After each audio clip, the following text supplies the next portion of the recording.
How many of you have read the Prabhupada Lilamrita? The little one, the small one. The black book. Not necessarily a black book. It's not like the red book or something, a mousy tongue or something. There was one issue which was coloured black. Generally it's not. It's usually called Your Ever Well-Wisher. That's one of the common titles of this. Sometimes it's called Prabhupada, Your Ever Well-Wisher. But there's been many editions of that. It's the abridged version of Satsvrut Maharaj's Prabhupada Lilamrita. It's an abridged version. You know the word abridged? Shortened version, summary. Summary of the because everything's a summary, but the Prabhupada Lilamrita is available here, maybe, I don't know.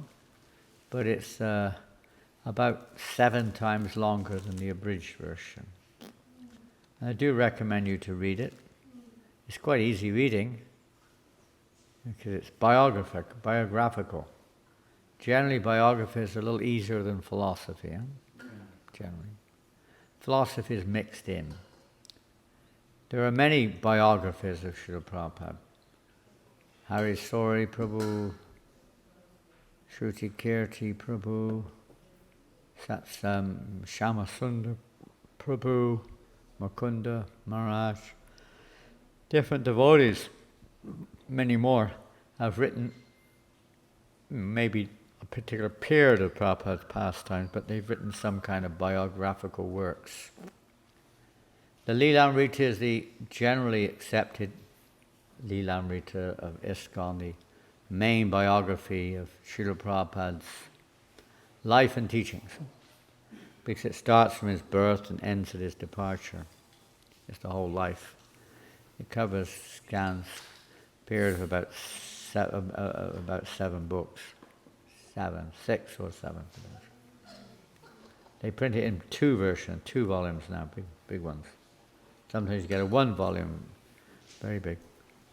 Now that was published probably in the early 80s, probably. However, many years after that, probably 25 years after that, unknown to everybody, except for 1 or 2 devotees, a book manifested. It was being held by one of Prabhupada's disciples. He had not, for some reason, shared it with the greater society of devotees. It was a handwritten diary kept by Srila Prabhupada of his day-to-day affairs in New York in 1966. The Jaladuta diary, which you may have heard of, is available. So is this other one now. The Jaladuta diary was quite famous, and that was available, I believe. Maybe not also, I don't know. But the Jaladuta diary was already known, and in the Jaladuta diary you see, that was also not available when the Lilamrita was compiled. They were both they hadn't been found. 2 diaries that Prabhupada kept. One was his voyage to America. Maybe it was available, but it wasn't utilized properly, I don't know. And the other was his voyage to America in the first September, October, November. First 4 months in America, up to the beginning of January, are in the Jaladuta diary. Prabhupada was keeping a fair amount of records. But then they stopped, and that was it. But Prabhupada continued. It's not that Prabhupada wrote the Jaladuta diary. That's the title given by devotees. He was just keeping a diary. So that was 1965. Then he kept a diary in 1966 also. And that's been now titled The Beginning. Well, Prabhupada didn't write The Beginning, that's devotees have coined that title. And it describes Prabhupada's struggles in New York in the early part of the year. You'll be possibly aware, but maybe surprised to know, that in 1965, in the Jaladuta Diary, when Prabhupada was in New York, how many times he was considering going back to India, and even writing to different persons to please fund him or help arrange a ticket for his return to India. Of course, he'd been staying in Butler, Pennsylvania with Sally Agarwal and Gopal Agarwal, who had sponsored his initially as American visa. Sally was very, very close. She really liked Prabhupada. Prabhupada was even trying to get her to move to New York. He was looking at buildings. At one time he thought, this will make a nice restaurant. And he wrote to Sally Agarwal asking if she would come and manage the restaurant. Other times he asked her, it's hopeless here, I may try to go to the other side of America, the West Coast. He asked her if she could finance a trip to the West Coast, if not that, at least help him with finances to get back to India. It was almost like that was his last resort. And sometimes whatever happened, but he changed his mind and stayed in New York. But it was a struggle. It was a real struggle. But we're not going to go on that one, but we're going to move into 1966, January, February, March, like that.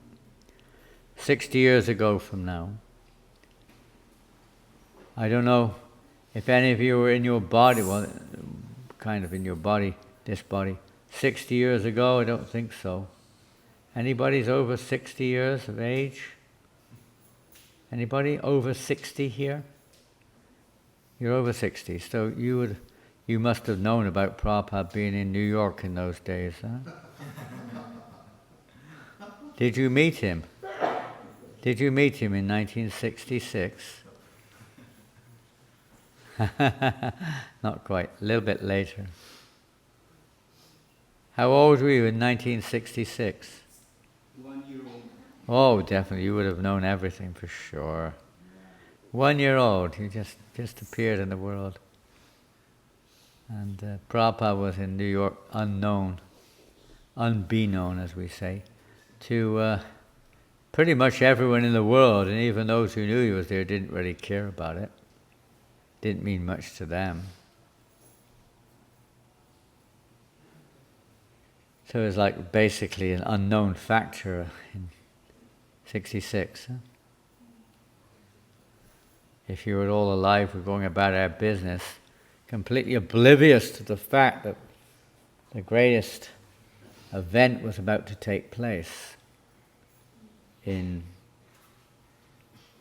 you can't say in or period of time, but certainly greatest event in the Western world, in the Western Hemisphere, in one sense, the greatest event ever, in one sense, because that would be debated and you could also see otherwise, but in many ways it's the greatest event because it's really the beginning, planting the seed of pure bhakti. Prabhupada's godbrothers had tried a little bit, but it didn't really grow. There was no fruits practically, somehow or another, whatever reason. But Srila Prabhupada's, he's planting the seeds. And actually, there are letters of Prabhupada where he didn't think that there would be any fruits like we see.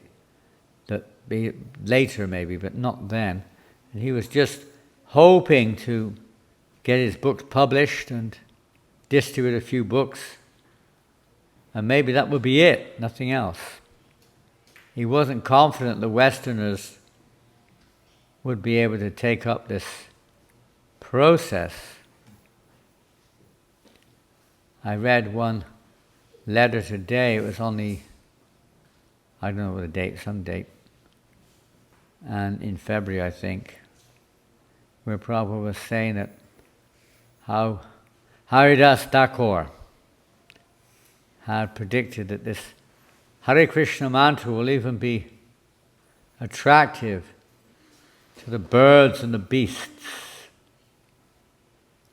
He said, Prabhupada said, we're also witnessing here in New York, although these people cannot understand, Prabhupada wrote this, any philosophy, they are somehow or another attracted to the chanting.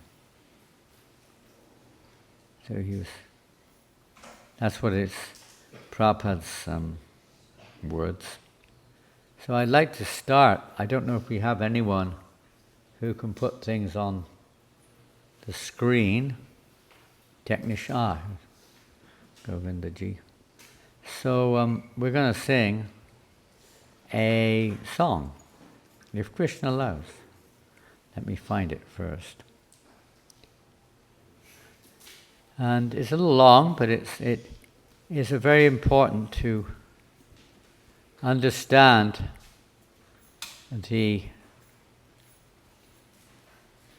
just now the Constitution, ISKCON Constitution, is just a book has just been published. Perhaps you've seen it. It's not distributed yet. It just came out last week, I think. ISKCON Constitution. Many devotees have been working on it for quite some time, and it's just been presented by the GBC this week. I don't know if it's completely completed, but anyway, whatever it is. So that's available, and it's a constitution of ISKCON. Now, Prabhupada in 1966 did write a constitution. He wrote a constitution. That constitution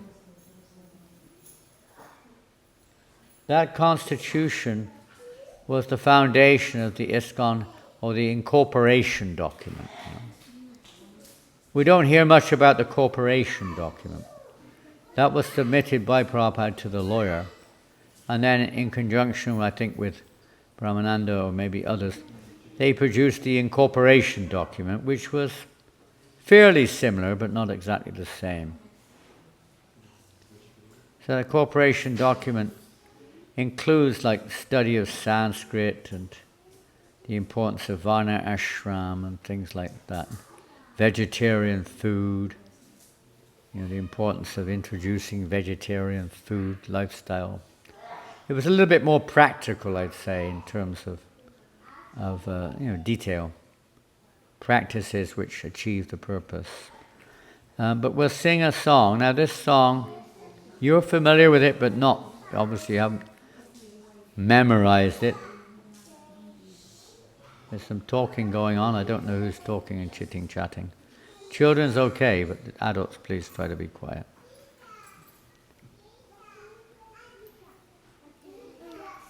So, which one should we sing? We'll try one which is quite easy. Markine Bhagavat Dharma.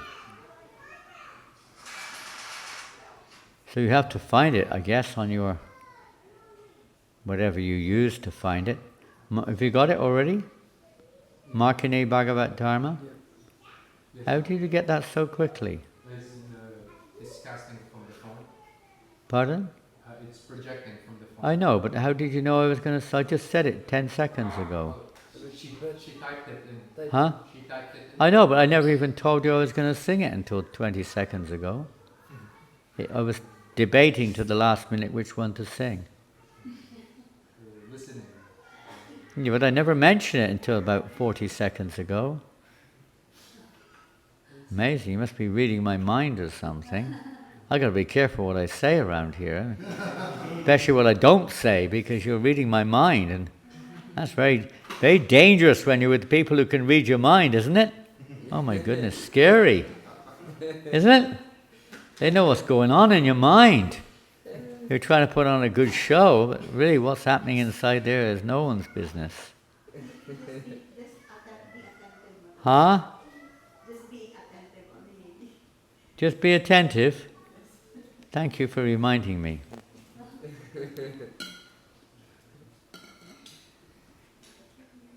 So, this of course was 1965, but it sets the scene. Now, to me, when we talk about ISKCON Constitution, I think it's what they've just done, the Constitution book or something. ISKCON Constitution, foundational book. But in one sense, Constitution of ISKCON is, you can describe it in practical terminology or in philosophical directions. Its managerial structure, you can describe it in many ways. But the foundation of the Constitution of ISKCON is not, obviously it includes the practical aspect, but it's based upon a mindset. We use this word sometimes, mindset. Let's say a state of consciousness, to be a little bit more grammatical. State of consciousness.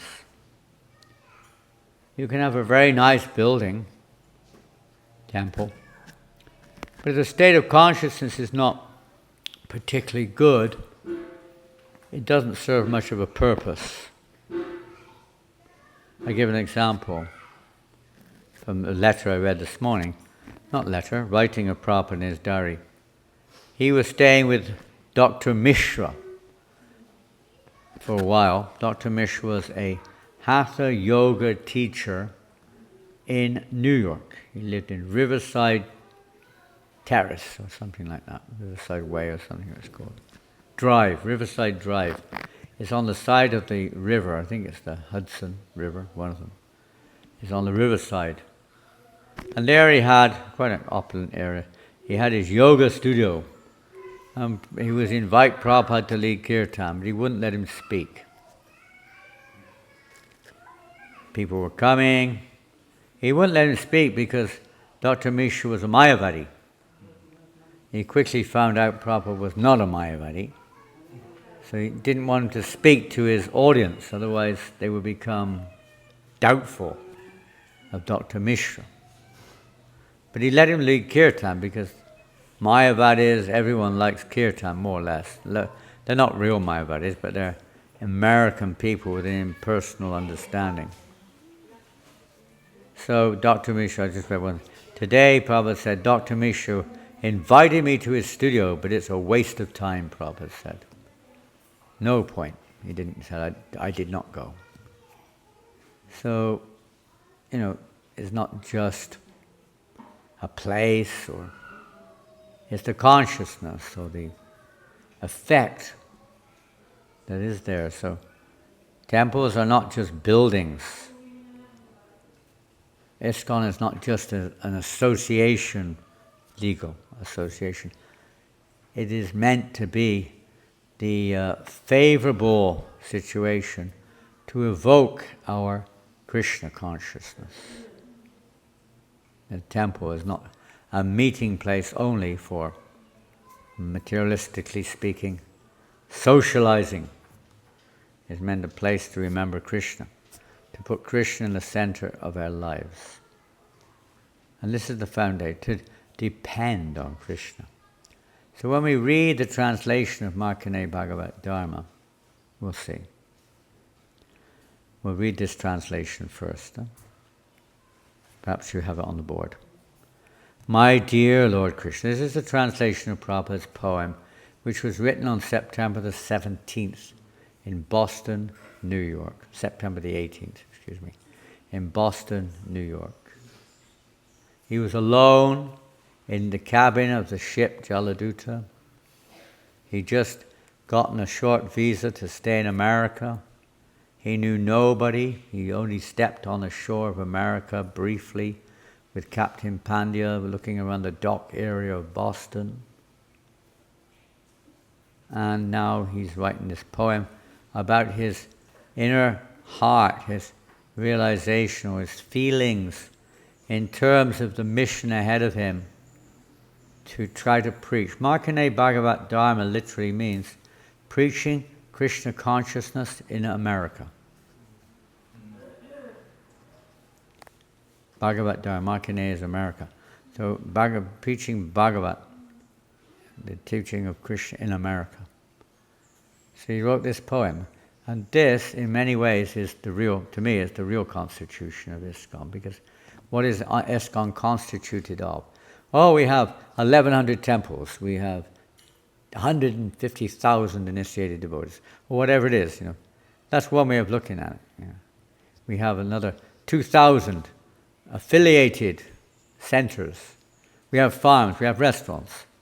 You could say that's the constitution of ISKCON in one sense, but it's not the real constitution. It's a state of consciousness. So this is it. My dear Lord Krishna, you are so kind upon this useless soul. Every sentence is packed. Every sentence is packed with the most significant words, or let's say, attitudes, consciousness. So kind. Useless soul. I do not know, Prabhupada says. It's not that I know, I did it. I do not know why you have brought me here. Now you can do whatever you like with me. But I guess you have some business here. Meaning business, not like, stock business or something, or, trading business in America. Dealing in gold or textiles. No. Krishna has some business here. That was why you brought me here. I'm your completely sold out servant. You can do what you like with me. But what is your business? You must have some business here. Please let me know. Otherwise, why would you bring me? If you don't have any business, my Lord, why have you brought me to this terrible place? I don't think most people in the world, at least from Asia anyway, would consider New York a terrible place. Most Asians, at least then, especially then, were hankering. They'd do anything they could to get to New York. Anything. Whatever was within their means. If they could get to America, their life was success. That was the mentality anyway. It was a life dream for most people. But Prabhupada, he'd just been there, not even 24 hours practically, and he's calling it a terrible place. Just walked around for an hour or so, and that was enough to understand what kind of place this is. Most of the population here is covered by the material modes of ignorance and passion. They're absorbed in material life. They think themselves very happy. They're very kind of pride, I suppose you could say. We're the best, we've got what no one else has got. We're happy, we've got all these things. And we're satisfied. They don't know anything more. That's all they know. One who's covered by the mode of passion and ignorance is satisfied by things of the modes of passion and ignorance. They don't know what it's like to have any other type of pleasure. Absorbed in material life. And therefore they have no taste. As long as one is absorbed in the material world, we can't have a taste for the message of Vasudeva. You can sort of have a bit of a taste, but you can't have a real taste. If you go west, you can't go east at the same time. So, and we heard this morning, we sang this morning, Vishaya Chariya Kabe Shuddha Habhiman, Kabe Hama Hairabo Shri Vrindavanam. That as long as we have this traction for the material world, material sense gratification, we can't enter into Vrindavan. You won't get the visa. The visa forms. Are you attached to this? Are you attached to this? Are you attached? If you put one tick, sorry, visa refused. Lord Chaitanya is very kind, but if in general we're still attached, then that's what you get. You get what you're attached to. I do not know how they will be able to understand it. Prabhupada's not. He's just depending on Krishna, as simple as that. But I know, Krishna says, Prabhupada says rather, but I know your causeless mercy can make everything possible. No other way. It's your cause. There's no real cause. It's not like they're educated in spiritual science, or they've practiced sadhana all their lives, or they're born in Brahmin families, or whatever it is. We're born in mode of ignorance and passion. Completely absorbed in the material sense gratification. Or qualification to understand or have a taste for the message of Vasudeva is pretty zero.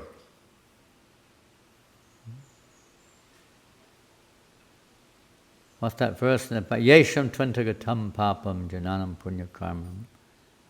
For one to actually have attraction or determination to practice devotional service, one has to be freed. One has to have acted piously for many lifetimes and be freed from sinful life, be free.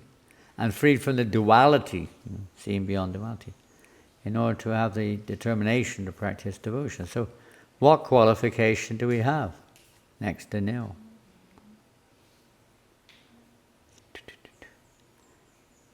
But I know your causeless mercy can aid everything possible because you are the most expert mystic.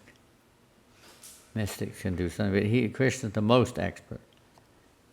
Master of all mystics. One book is there. Master of all mystics. Yogeshwar.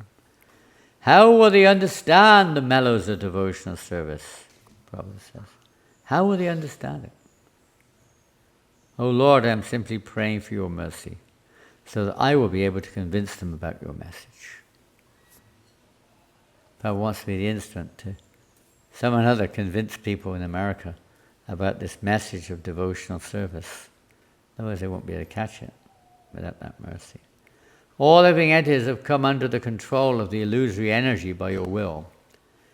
And if you like, by your will they can also be released from the clutches of illusion. It's a very difficult and touchy subject. Why, people may ask. As Krishna, why are we in this situation? Why did he create us? Okay, you say it's because of our independence, but why did he create us with independence in the first place, which results in our suffering here in this material world? Why, people ask. And you could say justifiably so, but it's a very... One has to understand eternality factor, really. Without understanding the eternality factor, it does seem... It's like when you're a kid, it's like... time seems to go different dimension to when you're an adult. Long span of time, just short time. And, maybe the child's got some sickness, it's like the end of the world almost. End of the world. It's just a short period of time in their life. But to them it's the end of the world. And what does it mean? Then it looks like Krishna is like just some or another in the in the totality of Tatastha Shakti Jivas has just put his hand out, just grabbed a bunch of jivas and thrown them into the material energy. Down you go, whoever you are, suffer. But it's not. It's on the personal side, it's a reciprocation. The jivas who want to try to enjoy separately from Krishna are given this opportunity. But they can't get the opportunity unless Krishna's will is in play. We may desire, it's like a kid may desire, but without the parent's provision, it can't get what it wants. Mommy, I want an ice cream! An ice cream! If I don't get an ice cream, I'll scream. Right? And they do scream. Right? Everyone's experienced. But you can't. It's dinner. We're going to have dinner in half an hour. You can't eat an ice cream now. I want it now! I want it now! And screaming someone, all right, have your ice cream, but I told you. I told you not to do that. So without the parent's will, the kid can't get the ice cream, doesn't have any money. So like that, not that Krishna wants the material world. It's not an alternative to the spiritual world in one sense, any more than a prison house is an alternative to normal lifestyle. It's a place in the material world, of course, it's specifically for criminals. The material world is also for spiritual criminals. Everyone in the world is a spiritual criminal. We've turned against the Lord, we've turned against the government. Therefore, we're ended up in this material world, in various situations in this material world. But the world only exists, Prabhupada says, because of the desire of the living entity. It's not that it has to be there. It's like a prison. If there's no criminals at all, you don't really need a prison, do you? Satya Yuga, there are no prisons. Everyone's in the mode of goodness. If there's no people who are sick, you don't need hospitals, do you? Danista? Where's Danista? Is she here? Danista's here? She was here, maybe she's gone out. But if there are no sick people, there's no need for hospitals. You may have a few doctors just in case, but you know, in principle, there's practice, maybe, but in principle there's no need for hospitals. No one to go there. Everyone's healthy. But not everyone is healthy, so living entities who choose to enter into this, or let's develop this diseased state of mind, thinking we can be separate from Krishna, are given this material world to live in. And Krishna provides it. Without his will, there won't be a material world. And there'll be nowhere to play out your desires. So it's the platform. And the whole idea is that we give up trying to enjoy in this world. And whatever it takes, it may not take much, but for most people they're quite stubborn. They don't want to let go, so sometimes a little bit the suffering, they turn up the fever, you turn up the temperature, you know. If it's not cooking, you have to turn up the temperature more. So in the material world, it's like that. People need to let go or realize this is not the place for me. So Prabhupada says, if you like, they can also be released. Krishna's will has to be there. You can't get in or out of the material world without his will. Not possible. It's like the government puts you in prison, the government lets you out. Or the law enforcement department puts you in and lets you out. You can't just walk into a prison. Okay, where's my cell? I want to live in the prison. You can't. Or you can't just go out of your cell door to the common room and say, okay, I'm leaving now. Only if you're released by the authority. I wish, Prabhupada says, and this is a key line, I wish that you may deliver them. The desire of a pure devotee. Therefore, if you so desire, I wish, but you have to, I can't do it. I wish, my desire is that everyone be delivered. But if you so desire their deliverance, then only will they be able to understand your message. Now, an interesting, I can't say if this is exactly what is the meaning of the line that Prabhupada wrote in Bengali, but that's how it's translated. And if we take it as it is, if you desire their deliverance, okay, we can understand that, then only will they be able to understand your message. So that introduces an interesting feature, which is the deliverance is because they understand your message. That's the method of deliverance. To actually be, it's like Krishna says in the Bhagavad Gita, 4th chapter, maybe text 9, I don't know. Who knows that verse? Chapter 4, text 9.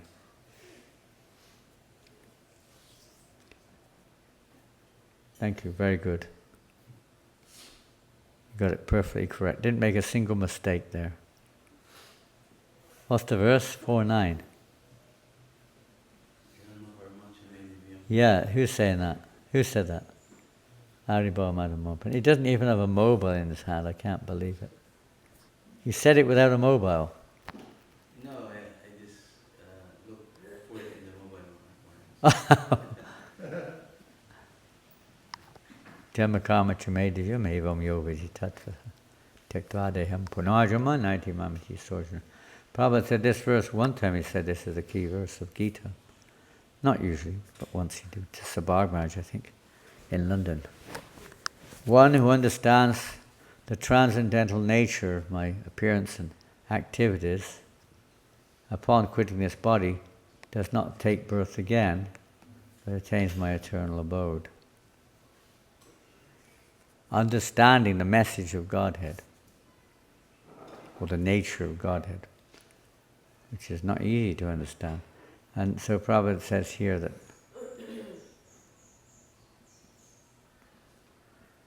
if you sowed it, then only will they be able to understand your message. The understanding of the message is important. The words of Srimad Bhagavatam are your incarnation. And again, the same word comes up. Huh? And if a sober person repeatedly receives it with submissive oral reception, then he will be able to understand your message. So now, the methodology of understanding is given, not just divine mercy, they're related, but the methodology, which is the same thing mentioned in the Bhagavad Gita by Krishna. How Arjuna starts off, Kapanyadosho patasabhava pishamitam dharma samricheta, and so on. He's submitting to Krishna. At the end, Arjuna again reconfirms that now all my doubts are removed, I'm completely willing to act according to your direction, complete submission. Krishna also says, have you heard this with an attentive mind, meaning submissive mind? Have you heard this message? And Arjuna says, yes. So it's this submissive oral reception which is the key here. The message may be there, but we have to hear it with submissive oral reception. Then he will be able to understand. Because Krishna gives the understanding by which they can Tesham satata yuktanam bhajatam pritipurvakam dami buddhi yogam tam. That Krishna gives the understanding by which you can come to me. To those who are devoted. So that devotion here in this regards is submissive oral reception to hearing the Bhagavatam. He will become liberated from the influence of the modes of ignorance and passion, and thus all inauspicious things accumulated in the core of the heart will disappear. And then Prabhupada, in his poem itself, incorporates this famous section of Srimad Bhagavatam. It's in the 2nd chapter of the 1st canto. How Krishna cleanses the desires from the heart of the devotee. Srinvatam svakata Krishna punya shravana kirtana. Series of famous verses in the 2nd chapter.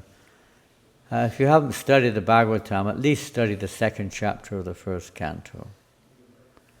You could say it contains all the ingredients, both the conclusion of Bhagavatam and the attitude, the means to achieve that conclusion are found in the 2nd chapter, the 1st canto. Most important chapter. Sri Krishna, the personality of Godhead, who is the super soul in everyone's heart and the benefactor of the truthful devotee, cleanses desire for material enjoyment from the heart of the devotee who has developed the urge to hear his messages. The same thing we heard this morning, isn't it? This lolium, or last night, whenever it was. This desire to hear. If we want to understand the conjugal loving relationships between Radha and Krishna, we must eagerly or be eager to hear the teachings of the 6 Goswamis. Hearing. Through hearing that the eligibility, you could say, is evoked. And by that, cleanses the desire for material enjoyment. Same thing we heard this morning. Material enjoyment. We don't want to be cleansed of that desire, but by submissive hearing it will happen. Cleanse, Prabhupada said, Krishna wants us to go back to God more than we do. Cleanses desire for material enjoyment from the heart of the devotee who has developed the urge to hear his messages, which are in themselves virtuous when properly heard and chanted. And the famous verse, Nashta Praeshu, Bhadreshu, and so on. By regular attendance in classes on the Bhagavatam, and by rendering a service to the pure devotee, all that is troublesome to the heart is almost completely destroyed. As we gave the example of the cup of water yesterday or something.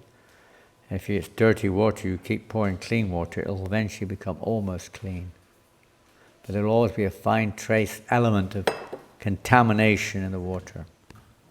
Very little, but fine trace will be there, as long as one's in contact with the material energy.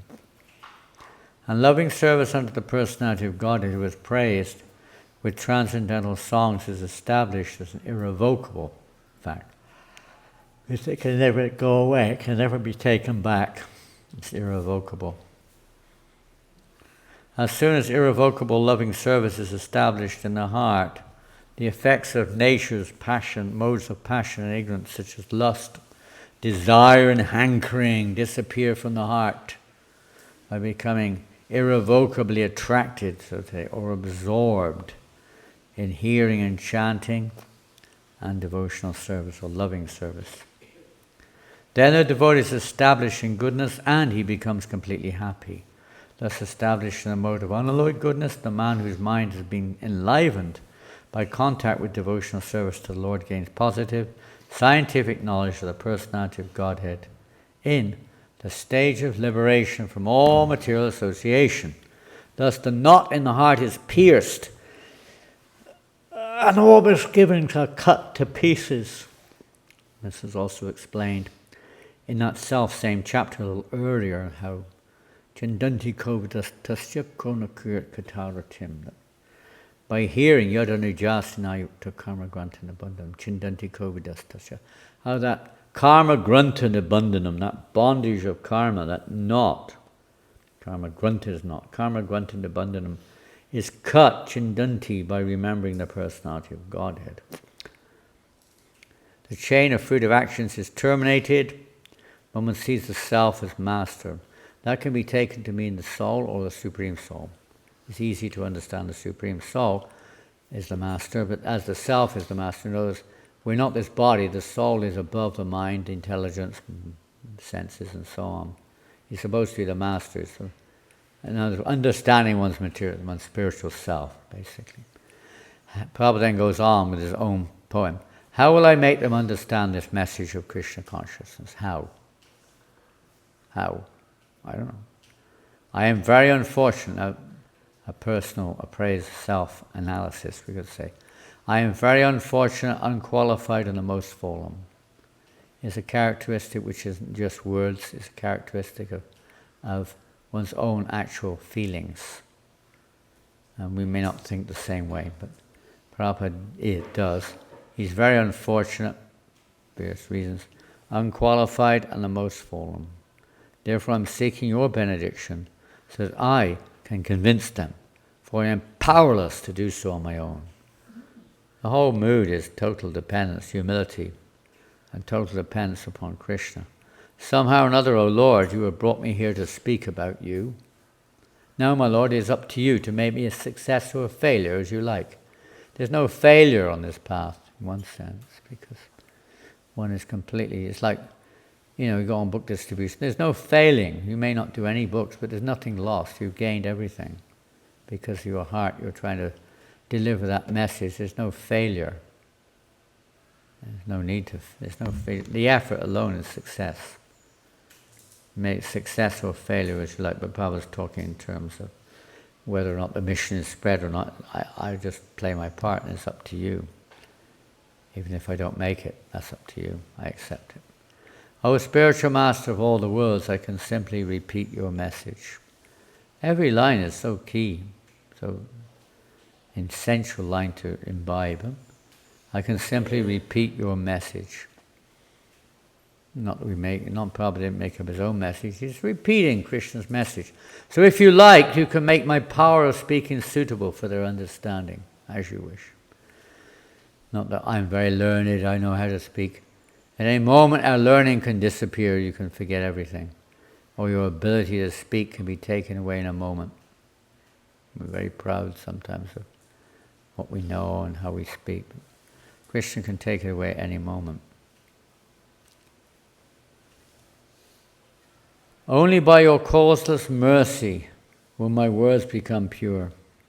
I'm sure that when this transcendental message penetrates their hearts, they will certainly feel gladdened and thus become liberated from all unhappy conditions of life. O Lord, I'm just like a puppet in your hands. So if you have brought me here to dance, this is a famous line, I'm like a puppet in your hands. So if you have brought me here to dance, then make me dance. Make me dance, O Lord. Make me dance as you like. That's how you see the puppet. They have strings on the puppet. There's two types, one up, one down. This is the one up. I'm just like a puppet in your hands. If you have brought me here to dance, then make me dance, O Lord, make me dance as you like. It's freedom. Huh? One time, this is there, you can read it in fact. There's one man, his name was David, forgotten. Anyway, he was quite a well-known man. He was the sculptor. You know what sculptor is? What's a sculptor? Some of you may be sculptors or were. Something like this. Yeah, stone. He was a stone sculptor.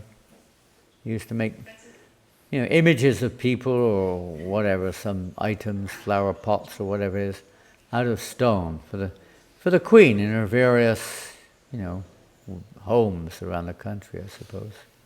Palaces, homes. He was a personal sculptor to the Queen, to the royalty. David Wine, that was his name. Nice name of Wine. David Wine. I guess it's better than beer. David Beer? No, David Wine. He used to make these sculptures. He was a friend. I think he had some relationship with... There's a whole network of famous people in London who were connected to Krishna consciousness somewhere. Not just George Harrison, the Beatles. Forgotten their names. Famous people at the time. And they meet together, they kind of had their own underworld. And this David Wine was a part of that underworld, with all these guys.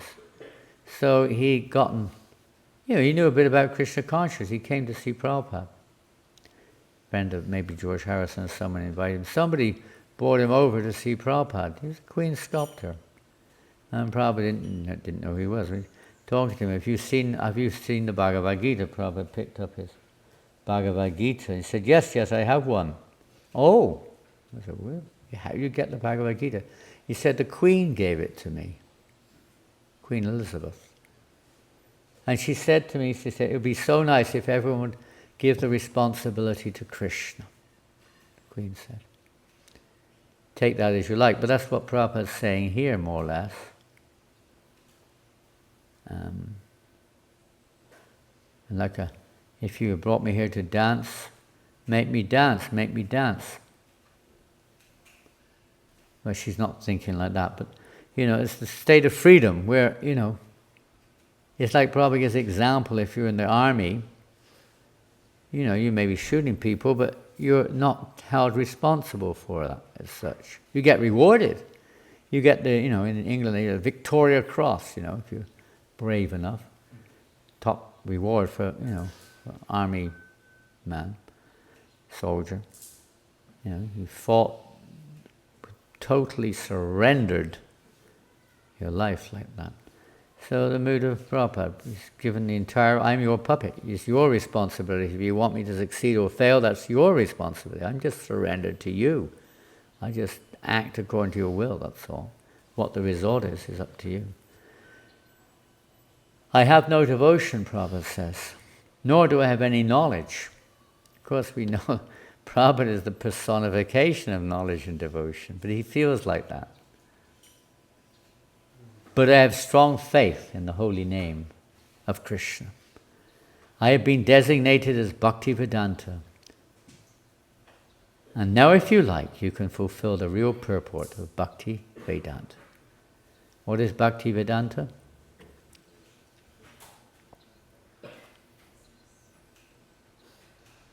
What is Bhakti? Who is Bhaktivedanta? What is Bhaktivedanta? AC, don't just say Prabhupada. And what does it mean? Bhaktivedanta. Excuse me? If you speak louder, you may well be right. Oh, I can't hear. It's like you're very shy. And when devotees are not sure about what they speak very quietly, and you can't know if they're right or wrong or what they're saying. It's up to you if you want to speak loudly, but don't be shy, because even if you're wrong, at least you're the only one who tried. Vedic scholar. Pardon? A Vedic scholar? Vedic scholar. We were on the right path. On the right path. That's a good suggestion. Okay, the young one. Let the old ones may know. They should know anyway. One who knows the conclusion. Yeah, Anta is the conclusion. Veda, the conclusion of the Vedas, through the path of bhakti. The conclusion of bhakti. So others may take other paths to try to understand Vedanta. The purpose, Krishna says in the Bhagavad Gita, Vedaishcha sarvera amaheva vedyo, Vedanta krit vedavit eva chaham. By all the Vedas am I to be known. In fact, I'm the goal of the Vedas, the conclusion of the Vedas, and the compiler of them too. So one who understands it through bhakti, through the practice of Bhakti Vedanta, has realized the conclusion of the Vedas through devotion.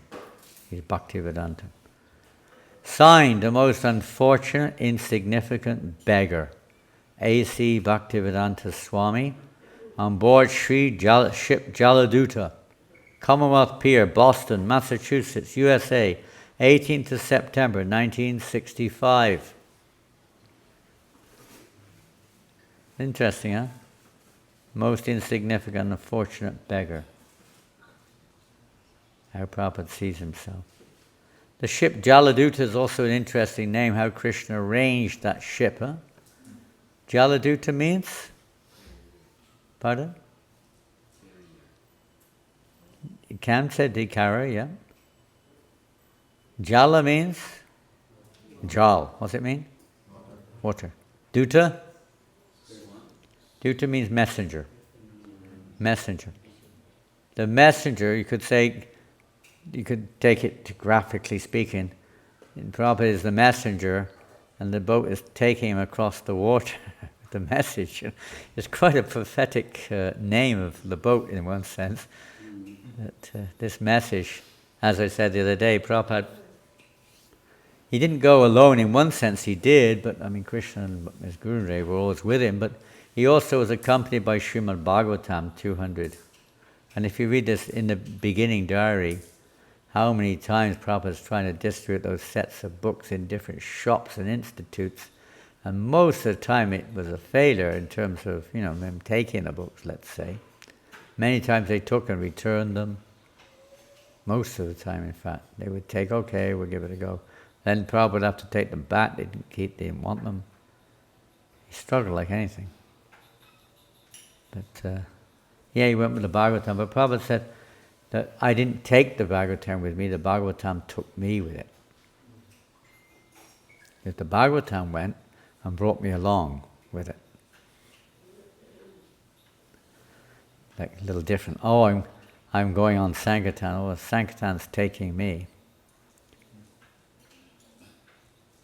So we'll sing this song. I think that's the end of the purport of the translation. That's picture. Oh, you can't see it. We're not plugged in. I've got all these pictures here, but you won't see them. Okay.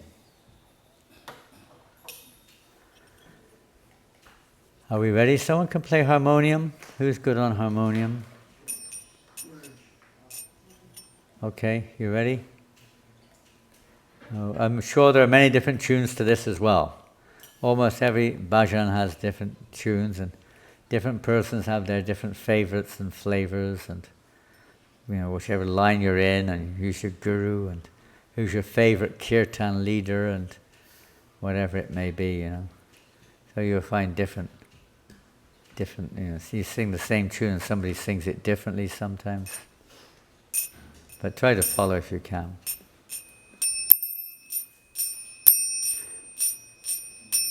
Baro Kripa Kale Krishna Adame Prati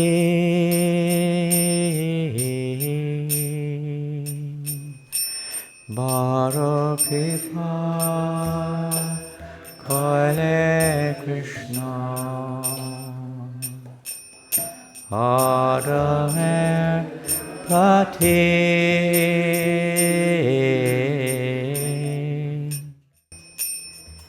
Hilagia nile eta korohe egati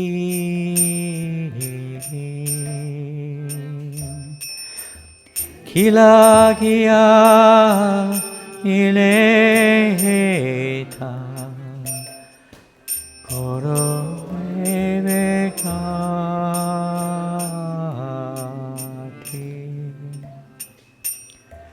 Hachikichu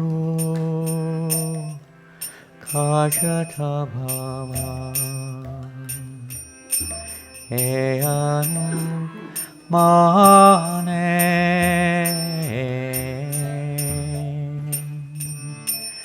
Hachikichu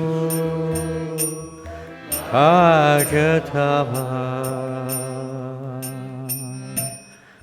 Eyanu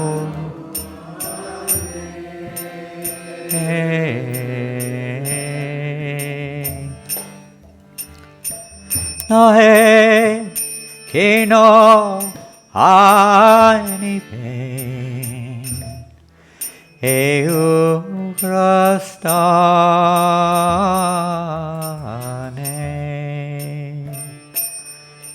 Nahe kino ani pen eugrastane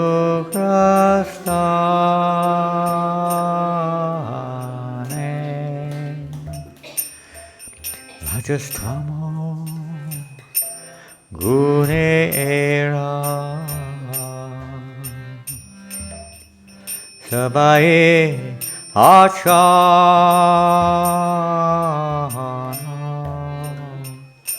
Rajastamo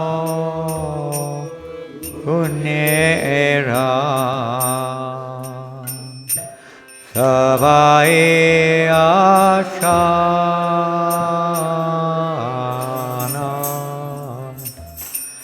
Vasudeva Kataruchi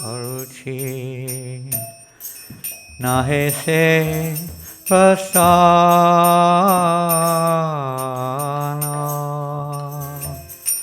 Vasudeva Kataruchi Nahese Vasana Tabe jari taba kripa Hoy hoy tuki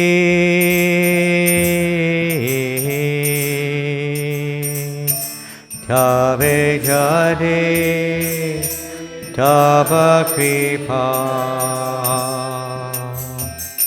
Hoy hoy tuki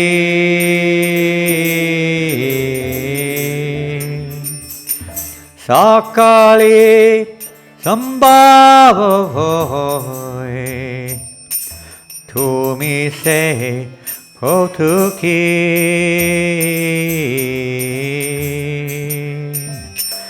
Sakali sambhavoy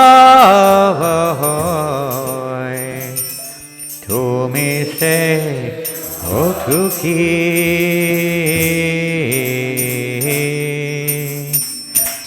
Kibave bujale tara Buje sirasa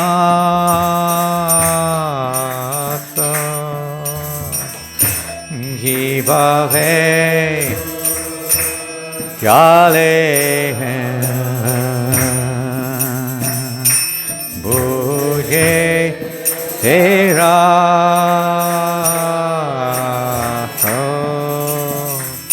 Eta kripa kara Prabhu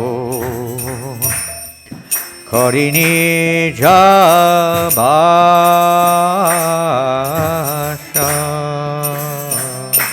Eta kripa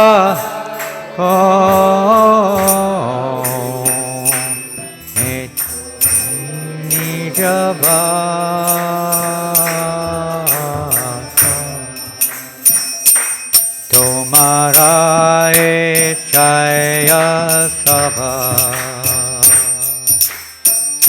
Oi Maya Basha Ato Marai Chaya Sabha Oi Maya Basha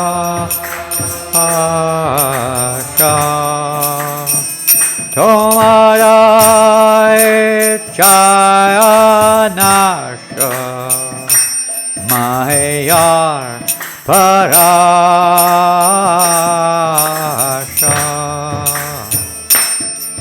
Tomarai Chaya Nasha Mayar Parasha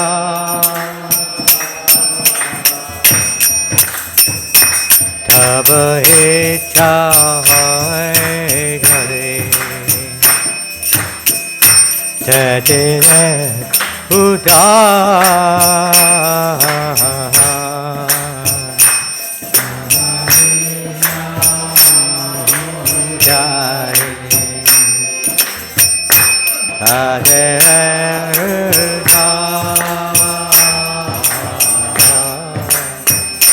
Ujibe Nischai Tabe Sutta Setoma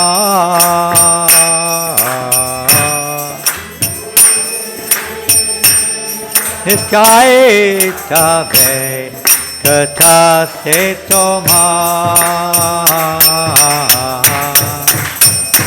Bhagavate Sutta Se Kava Avatar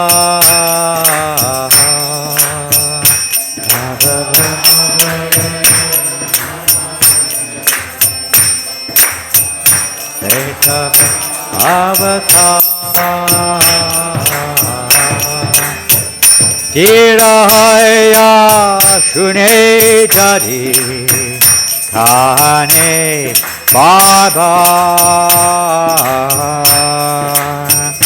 Tirahaya Shune Jare Kahane Baba Shinvatam Sakata Krishna Punya Shavana Kirtana Shinvatam Sakata Krishna Punya Shavana Kirtana Vedyantaksto Yabhadrani Vidunoti Surisatam Yabhadrani Vidunoti Surisatam Anasta Prayeshva Bhadreshu Nityam Bhagavata Sevaya Nashta Prayeshva Bhadreshu Nityam Bhagavata Sevaya Bhagavati Kamashoke Bhakti Bhavati Naistiki Bhagavati Tamasoke Bhakti Bhavati Naistiki Tadaraja Kamo Bhavaha Kamolo Bhadayastaye Tadaraja Kamo Bhavaha Kamolo Bhadayastaye Chetetar Anavidam Titan Sattve Prasidati Chetetar Navidam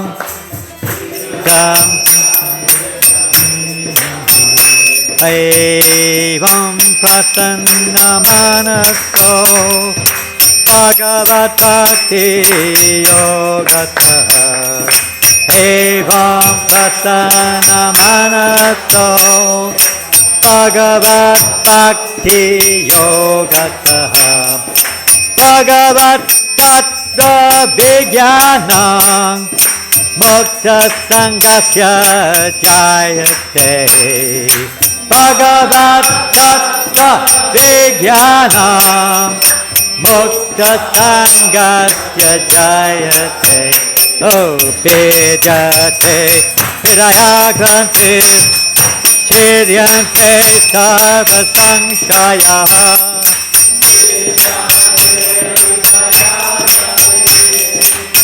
Chiryante Sarva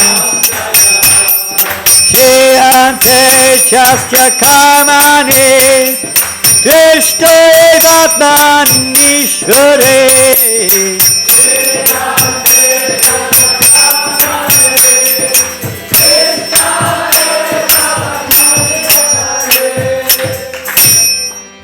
Rajastamo Hatitabe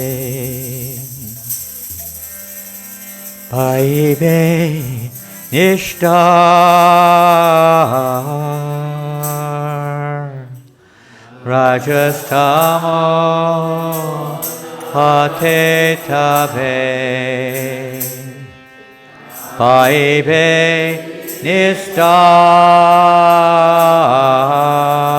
Nistar Hidayah Abarasate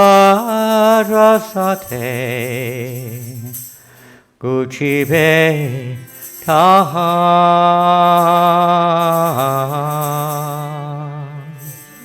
Hidayah Abarasate Kuchibe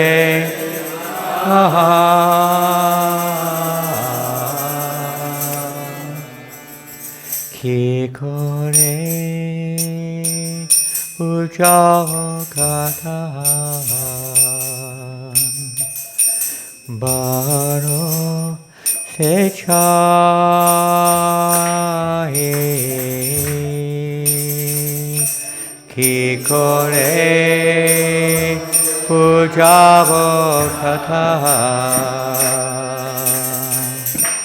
Baro Setai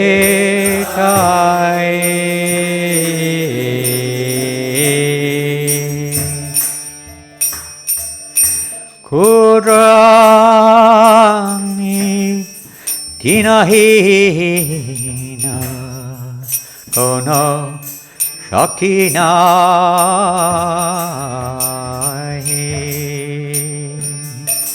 Kudrami Dinahina Kono Shakti nahi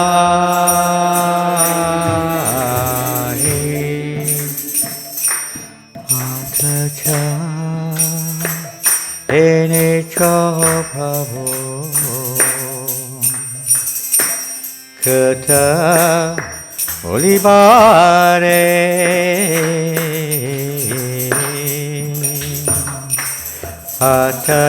Atachai Enicho Prabhu Kata Olivare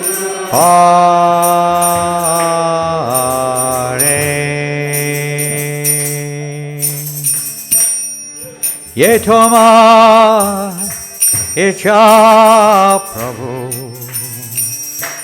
Koro e Bare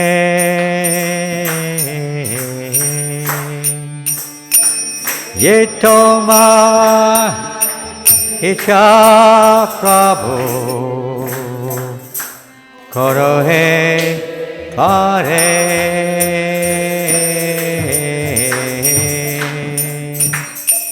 Akhila Jagat Guru Vachana Seyama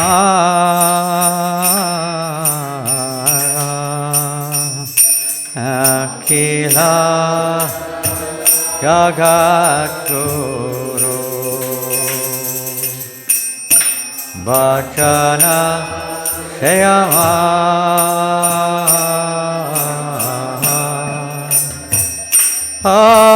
kita karibar kamata tomar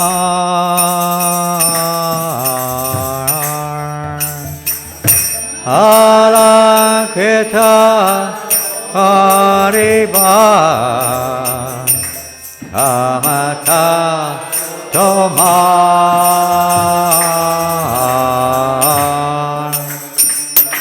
tabakripa halemo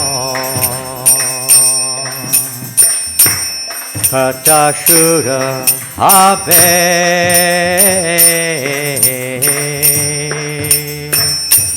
Tabakripa Halimo Katashura Habe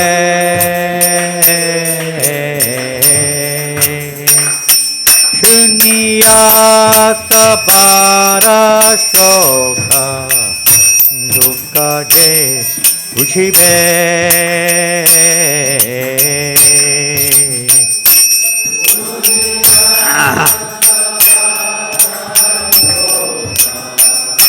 Dukkha je uchibe Aniyato jadi Prabhu Amare Nakate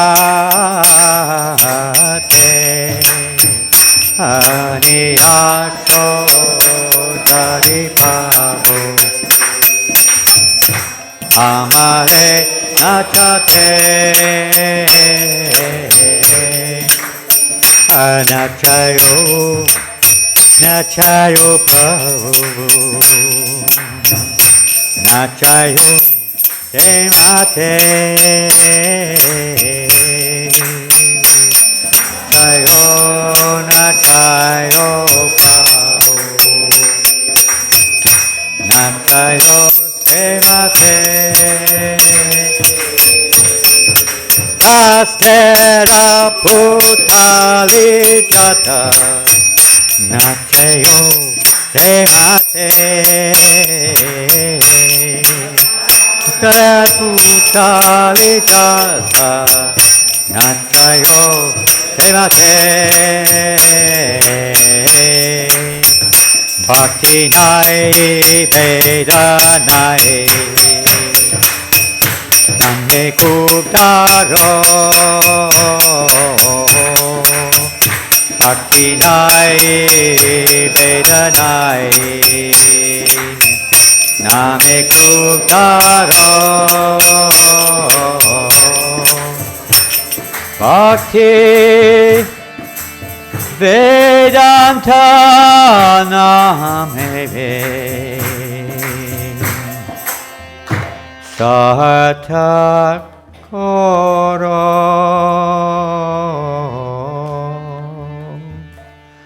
Bhakti Vedanta Name Sahatak Koro Bhakti Vedanta Name Sahatak Koro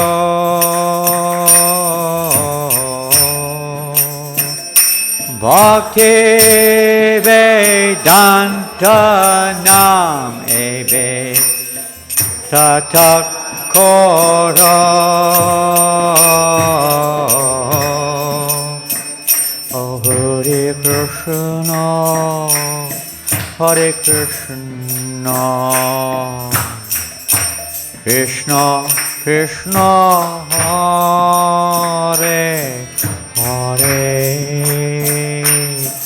Hare Rama Hare Rama Rama Rama Hare Hare Hare Krishna Hare Krishna Krishna Krishna Hare Hare Hare Rama, Hare Rama, Rama Rama, Hare Hare, Hare Krishna, Hare Krishna, Krishna Krishna, Hare Hare, Hare Rama, Hare Rama, Rama Rama, Hare Hare, Hare Krishna, Hare Krishna, Krishna Krishna, Hare Hare, Hare Rama, Hare Rama, Rama Rama, Hare Hare, Hare Krishna, Hare Krishna,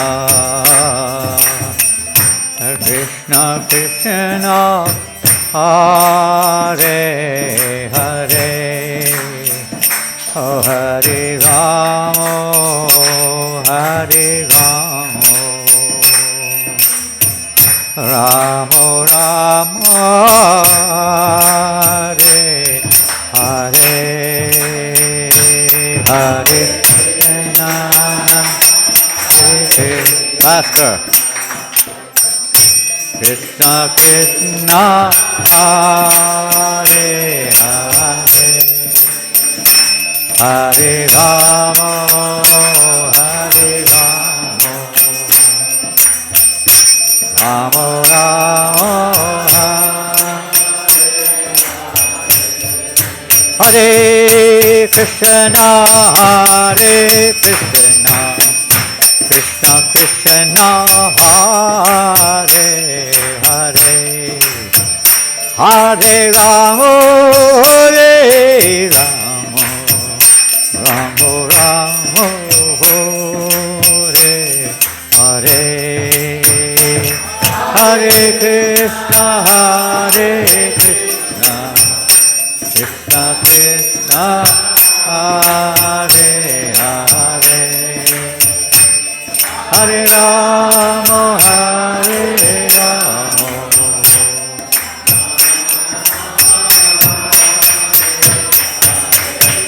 Hare Krishna, Hare Krishna, Krishna Krishna, Hare Hare, Hare Rama, Hare Rama, Rama Rama, Hare Hare, Hare Krishna, Hare Krishna, Krishna Krishna, Hare Hare, Hare Rama, Hare Rama, Rama Rama, Hare Hare Krishna, Krishna Krishna, Hare Hare, Hare Rama, Rama Rama, Hare Hare, Hare Krishna, Krishna Krishna, Hare Hare, Hare Rama, Rama Rama, Hare Krishna, Krishna Krishna, Hare Hare, Hare Rama, Rama Rama, Hare Hare, Krishna, Krishna Krishna, Hare Hare, Hare Rama, Rama Rama, Hare Hare, Hare Krishna, Hare Krishna, Krishna Krishna, Hare Hare, Hare Rama, Hare Rama, Rama Rama, Hare Hare, Hare Krishna, Hare Krishna, Krishna Krishna Hare Hare Hare Rama Hare Rama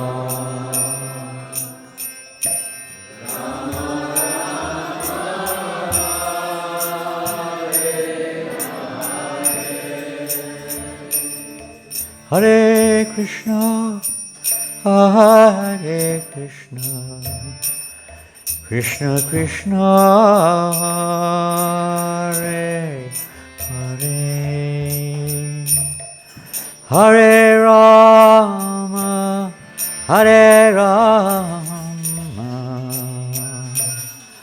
Rama Rama Hare Hare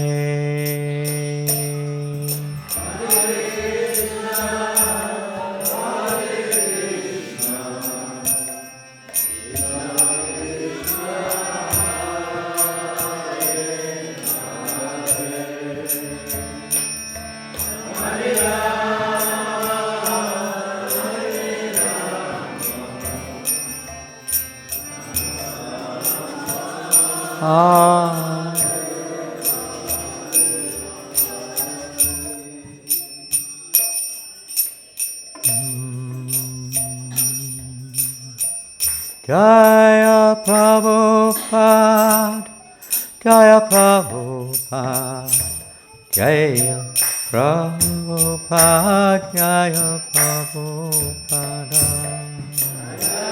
Prabhupada, Jaya Prabhupada, Prabhupada, Jaya Prabhupada, Jaya Prabhupada.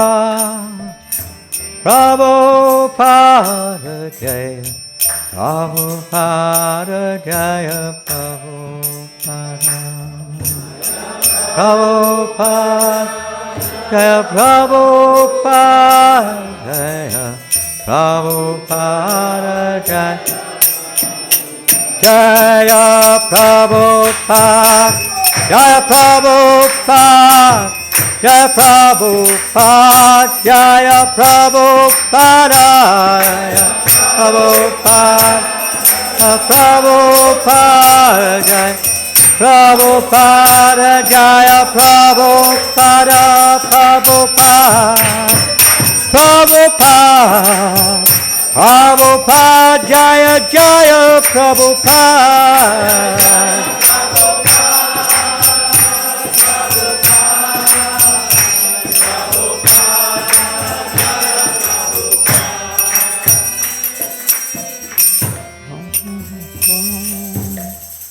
Hare Krishna. Srila Prabhupada ki jai.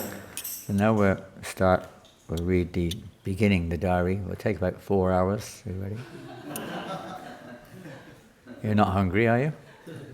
You had a massive breakfast this morning of khichdi and papadoms. No, we won't be. Unfortunately, we won't be able to go into it much. I'd mention 2 things that just quickly came to mind. One evening, I don't know which evening it was, somewhere in February 1966, Srila Prabhupada was in. By now, he just rented a tiny little room. It's West 74th Street, I think it was, in New York, uptown. Little room, had no bathroom, no kitchen. Prabhupada walked there, it was snow outside, every day it was snowing. Some days Prabhupada would not go out, he couldn't get out the door. He had to stay in his room all day and practically starve.